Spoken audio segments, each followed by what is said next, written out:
What's happening, everybody? It is Friday. We are dropping the show here for Saturday night Showdown Wild Card Edition. It's the playoffs, and boy, do we have an interesting game tomorrow night. Potentially, it's going to be the coldest it's ever been during an NFL game in NFL history. What does that mean? Well, let's go ahead and take a look at our options for guys we can play tomorrow night. Okay. Going to be very, very cold.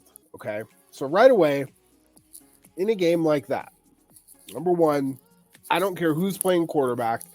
It's just going to be difficult to throw the ball far distances and catch it. More explosive players, just like in a bad rain game or something like that, are going to have the advantage, right? The field is, frozen. People are going to be slipping, things like that. So I'm going to gravitate on two different options. Number one, players who can catch the ball and make explosive plays, but they don't have to catch the ball so far down the field. Okay, those are the offensive players that I'm going to be gravitating towards. I think this game still goes over the total. That might be a little bit of a hot take, but, it is what it is. Also, kickers are interesting in this one. There's not going to be too many opportunities to go for like a 50-yard field goal or like a 55-yarder. So, in my opinion, right there, that limits the upside of kickers. Now, I think the Butker might be okay. It also might just be harder to score in the red zone, right? In the playoffs, people are not as apt to take chances, right? So, on the 10-yard line on fourth down, they're most likely going to kick the ball, right? So there's something to be said for both sides of that. Right away, the ownership that we have right now is very interesting. Our highest owned caption is going to be Rashee Rice, which I think is wild. I think that he's fine to play in the flex spot, but I have no idea why he would be the highest owned. To me, I'm fine with playing Mahomes, but my preferred captain for the Chiefs is either going to be Pacheco or Travis Kelce. Travis Kelce's price is probably the lowest I've seen it in a long time. He didn't even get over 1,000 yards this year. This could be the game where he just kind of goes nuts. And it's not going to be these big plays. I'm thinking like 9 to 10 catches for like 88 yards and a touchdown. Okay, but I think that's going to get it done. He could easily have 2 touchdowns, right?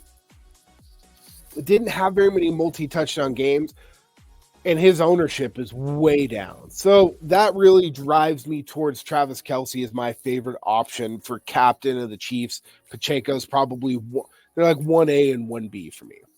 Okay. For the Dolphins, my favorite captain by far and away is going to be Devon Achane. 9,200, dynamic playmaker. Yeah, Tyreek Hill, obviously, he's 12,800. That is so terribly hard to get to. I think you can do it. There's some guys, that I think that you can get to, right? There's some cheap guys there. You can play Alec Ingold, I think, is a viable option. You can play Berrios at 3,000 to fit those guys in. Cedric Wilson, I'm more than happy to go right back to. Again, short area guy.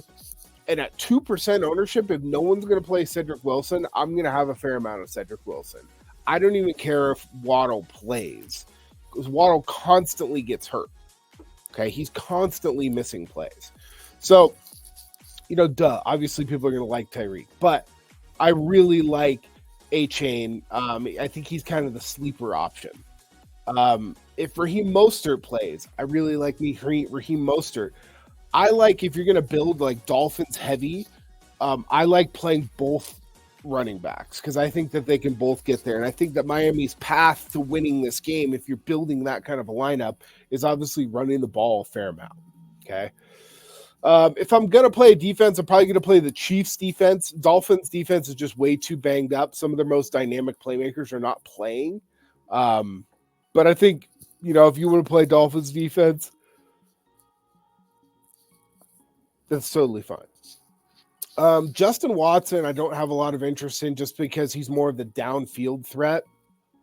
Kadarius Toney, I do have some interest in if he's active. Again, they don't really throw the ball deep to him because why? He can't catch. The guy's got hands of goddamn stone. It's really unfortunate, but he is dynamic once he is able to secure the ball into his hands. I think they're going to do a lot of push passes, close to the line stuff with him, get him moving around a little bit. Okay. Like I said, I'm probably going to be full fading Waddle. I just can't trust the guy. He's never healthy.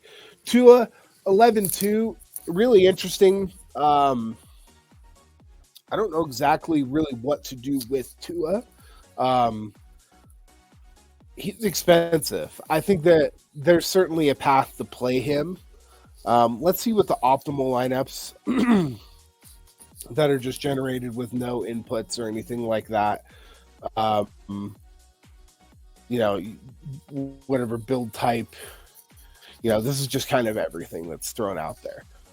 Looks like the most popular one is probably going to be this one with Pacheco at captain, A-Chain, Butker, MVS, which I hate. I would sub that out.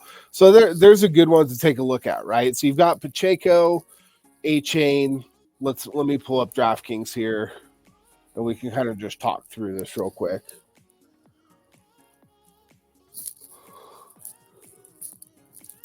How I like using the lineup generator. Every once in a while it comes out with a lineup that I'm like, oh wow, like I didn't really think about that, right? Or put some guy in there. But when you get, a situation like this where the sim is putting something in and you just don't agree with it, but like you like a lot of it, right? Like we just talked about it. One of my favorite options for captain is Pacheco. I'm fine with playing Mahomes. I like A-Chain. Okay, great. So let's see if we can, 1v1 swap some of this stuff out and get to where we want to, because Rice is expensive and Valdez-Scantling is not. So what I'm going to do is, if this ever freaking pulls up. All right, here we are. Come on.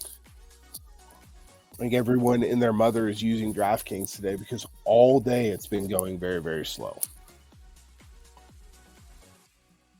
Still not popping up. Jeez, man. All right, hold on. Let me just pull it up on my desktop here because I definitely do. I think this is a good one to talk through. Let me pull it up here. Draft.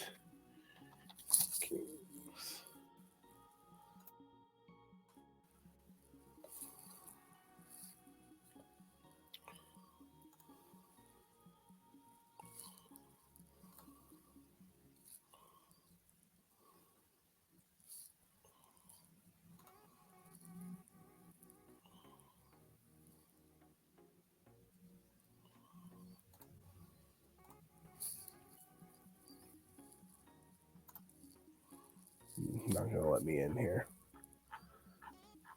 Just fantastic. All right. Well, you can. I wish I could really look at this in real time, but DraftKings isn't working. But anyway, like the Pacheco lineup, you could easily sub in Kelsey and then whatever you have left over, you could kind of go from there on that one. Right. Okay, here we go. So if we put in Pacheco and then A-Chan and then Butker and then Mahomes. Okay, we're left with 5,800 per. So Rice was 10-2. So if I plug Kelsey in, leaves us with 3,200, which is perfect. You could do Barrios. You could do Jeff Wilson. He was getting some run. You got Hardman there. You got Edwards-Helaire. Let's just do Barrios. All right. That's a great build. Love that one. Right. And you got $200 left over. I think that Barrios is more viable to get more consistent points than Marcus Valdes-Scantling, even though he's a little more expensive. So I'm cool going there. Right. Here's a Kelsey, Waddle. Again, like, this has got both defenses. This has got Waddle, Mahomes, and Rice. I like how we're starting with Kelsey there. Like, I like the one below it a little bit better where we're starting with Kelsey, going to Butker. So those are the kind of the combinations of players that I'm going to be playing. There's a good H-N one. A lot of really Chiefs heavy builds here. Here's an interesting one. I think this kind of a lineup is going to be really contrarian. Yeah, look, predicted dupes, less than one. But, Mahomes, Ingold, and this is just like, hey, they're going to kick the shit out of him, blow him out. Watson, Rice. I mean, you could just get all the top options from Kansas City. Don't hate something like that. Okay. So again, my favorite captain options for the Chiefs are going to be Pacheco and Kelsey. My favorite options for the Dolphins are going to be Achane and Hill. If you want to get different, I think that Mostert is a fine captain as well. I'm interested in playing, not as many of the kickers as I usually am, just because it is going to be so frigid and it's tough to kick the ball when it's that cold. So that's a consideration. Some of the sleeper options, I like Tony. Hasn't been popular, can't catch. I get it. Kind of a bummer. I think Alec Ingold for just like a dead man is a good punt option. Cedric Wilson Jr., somebody at 4,800 that nobody's playing that I'm going to get to, and a guy that I definitely like. So, guys, good luck. Give us a follow on X, JJ McIntosh, Notorious VJL, Joey Props. I'll definitely do some updates for positive leverage and stuff like that. Thank you guys so much. Have a great night, and good luck tomorrow and this weekend in the Wild Card weekend. We will have another show that drops for Sunday Night Showdown as well. Thank you.